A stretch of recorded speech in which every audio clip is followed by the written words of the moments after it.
नाशिक शहरामध्ये डॉक्टर बाबासाहेब आंबेडकरांची 134वी जयंती मोठ्या उत्साहात आणि जल्लोषात साजरी करण्यात आली। शहरामधील विविध भागांमध्ये होर्डिंग्ज, बॅनर आणि झेंड्यांच्या माध्यमातून बाबासाहेबांना अभिवादन करण्यात आलं। रॅली, सांस्कृतिक कार्यक्रम आणि वक्तृत्व स्पर्धा अशा विविध उपक्रमांनी साजरी झालेली ही जयंती सर्व समाज घटकांना एकत्र आणणारी ठरली। मात्र या उत्साहात काही ठिकाणी नियमांचं उल्लंघन झाल्याचंही चित्र दिसलं। विशेषतः सातपूर भीम जन्मोत्सव समितीच्या वतीनं त्र्यंबक नाशिक रोडवरील व्हिक्टर बस स्टँड या ठिकाणाहून सातपूर औद्योगिक वसाहतीकडे वळणाऱ्या मुख्य रस्त्यावर मोठं होर्डिंग्स लावण्यात आले। या होर्डिंग्स लावताना समितीचे चक्क रस्ता अडवला, वाहतुकीला अडथळा निर्माण, यामुळे वाहन चालक आणि स्थानिक नागरिकांमध्ये नाराजीचा सूर उमटला।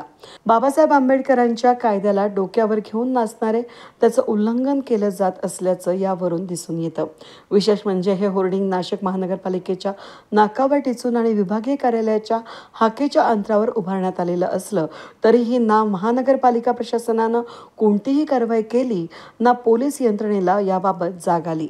यामुळे स्थानिक प्रशासनाच्या कार्यक्षमतेवर प्रश्नचिन्ह उपस्थित होत आहे। जयंतीनिमित्त शहरात शेकडो बॅनर आणि होर्डिंग्स लावण्यात आले, मात्र याची कोणतीही अधिकृत आकडेवारी नाशिक महानगरपालिकेकडे उपलब्ध नसल्याचं स्पष्ट झालं आहे। बॅनर्समुळे अनेक ठिकाणी सार्वजनिक मालमत्तेचं नुकसान झालं असून काही ठिकाणी विजेच्या खांबांवर, सिग्नल यंत्रणांवर बॅनर लावल्यामुळे नागरिकांच्या सुरक्षिततेचा प्रश्न निर्माण झाला आहे। वर्गणीच्या पैशातून समाजहिताचं कार्य करण्याऐवजी केवळ स्वतःची किंवा संघटनेची प्रसिद्धी करण्यासाठी अशा प्रकारे होर्डिंग्स लावणं, मोठ्या प्रमाणात बॅनर्स उभारणं, यावरून समितीचे पदाधिकारी आणि सदस्यांकडून केविलवाणा प्रसिद्धीचा प्रयत्न केल्याचं चित्र समोर येत आहे। बाबासाहेबांनी सामाजिक न्याय, समता आणि कायदा पाळण्याचा संदेश दिला असताना त्यांचीच जयंती साजरी करताना कायद्याचे उल्लंघन होणं ही अतिशय दुर्दैवी गोष्ट आहे। शहरातील सुजाण नागरिक आणि सामाजिक कार्यकर्त्यांनी याबाबत नाराजी व्यक्त केली असून भविष्यात अशा प्रकारच्या प्रकारांवर प्रशासनानं कठोर कारवाई करावी अशी मागणीही जोर धरत आहे।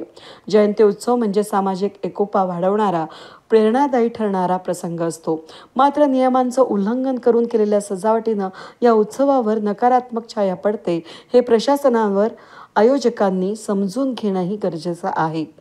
वेद न्यूजसाठी प्रतिनिधी कमलाकर तेवड्यांसह मी मनाली गर्के, नाशिक।